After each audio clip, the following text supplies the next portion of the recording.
Hey there, and welcome back to Bipolar Talks, the space where we slow things down, dive deep, and talk honestly about what it really means to live with bipolar disorder. Today's episode is called Bipolar II Disorder, the quieter twin. And before we get into it, go ahead and hit that like button, subscribe if you haven't yet, and maybe share this with someone who needs to feel less alone. Is Bipolar II really the milder version of Bipolar I?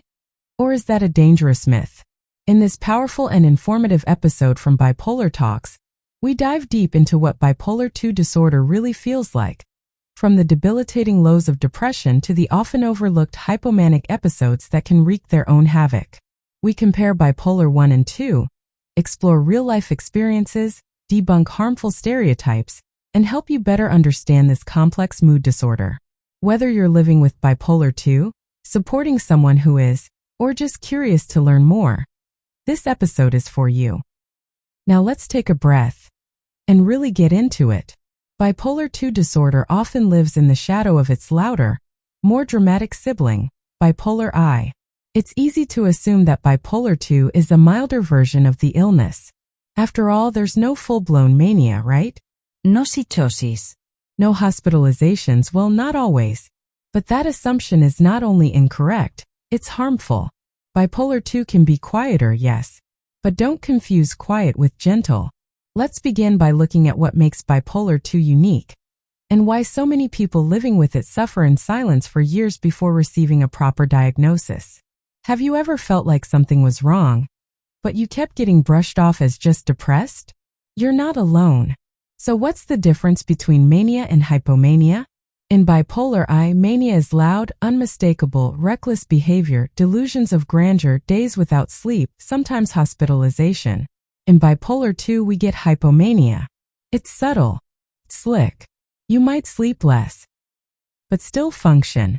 You might talk faster, but people think you're just really passionate. You might feel more confident, more alive. But there's a darker undercurrent. Impulsivity, irritability, racing thoughts you can't quite shut off. And then it crashes. Because the defining feature of Bipolar II is not hypomania. It's depression. And that brings us to the real weight of this disorder. Have you or someone you know ever mistaken hypomania for feeling better? Let's talk about why that's dangerous. The depressive episodes in Bipolar II are long, deep, and unrelenting. We're talking weeks or even months of overwhelming sadness, extreme fatigue, cognitive fog, feelings of worthlessness, suicidal ideation. Here's the thing. People with Bipolar II often spend more time depressed than they do in any elevated mood state. And because hypomania can feel pleasant or at least functional, it often gets overlooked. It's a cruel irony. You seek help when you're depressed. But by the time you start feeling okay again, you don't recognize that okay might actually be hypomania. That's why Bipolar II is so hard to catch, and why many people are misdiagnosed with unipolar depression for years. Sound familiar? Let's bring this closer to home. Meet Sarah. She's 28. She's been diagnosed with depression since college. She's had moments of intense energy, when she would stay up all night working on creative projects, feeling unstoppable. But because she never lost touch with reality, her therapist never considered bipolar disorder. Until one day the crash was too hard. Suicidal thoughts crept in again, and this time, she was honest about her mood swings. Her new psychiatrist diagnosed her with Bipolar II. And just like that, everything started to make more sense. Bipolar II isn't just a list of symptoms. It's a lived reality, a pattern that hides in plain sight. And when it's missed, the consequences can be severe. Because antidepressants without a mood stabilizer can make hypomania worse, even triggering a mixed state. Have you heard of someone being treatment-resistant for depression?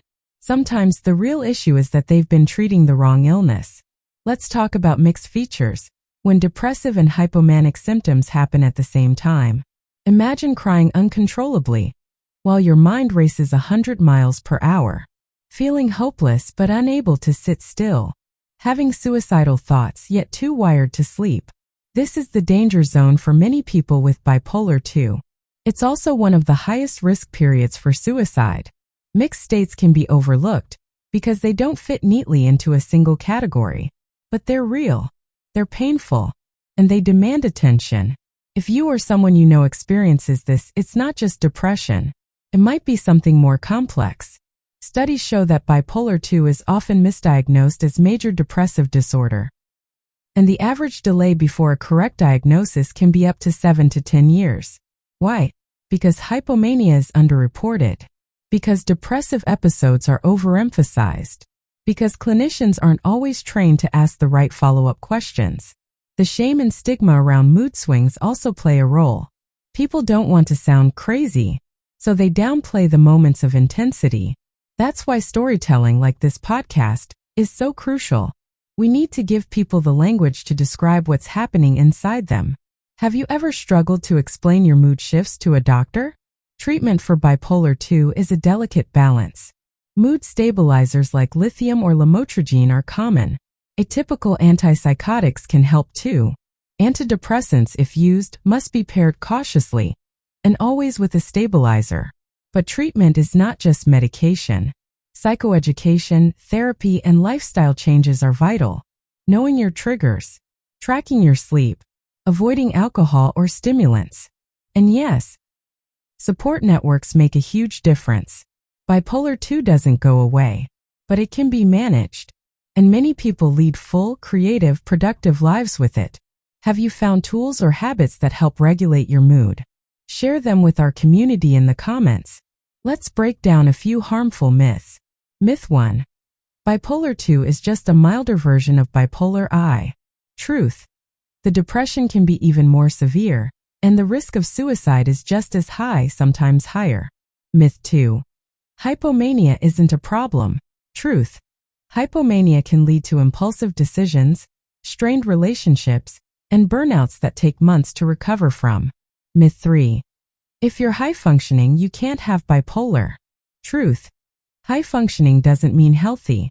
It just means you're struggling in silence. Which myths have you encountered? Here's what I want to leave you with. Bipolar II may be the quieter twin, but quiet doesn't mean harmless. It's real. It's valid. And it deserves proper understanding, diagnosis, and care. If you're struggling right now, please know this. You are not weak. You are not broken. You are not alone. And if you've been misunderstood, misdiagnosed, or mistreated, there is still time to get the right help. Recovery doesn't mean the absence of symptoms. It means the presence of self-awareness, support, and tools that help you live better. Let's keep talking about it. Let's normalize the conversation. And if you found this episode helpful, don't forget to like, subscribe, and share with someone who might need it. This has been another episode of Bipolar Talks. Thanks for being here. Stay mindful, stay compassionate, and keep listening. Disclaimer: this podcast is for informational purposes only and is not a substitute for professional mental health advice. Always consult a qualified expert before making decisions about your mental health care.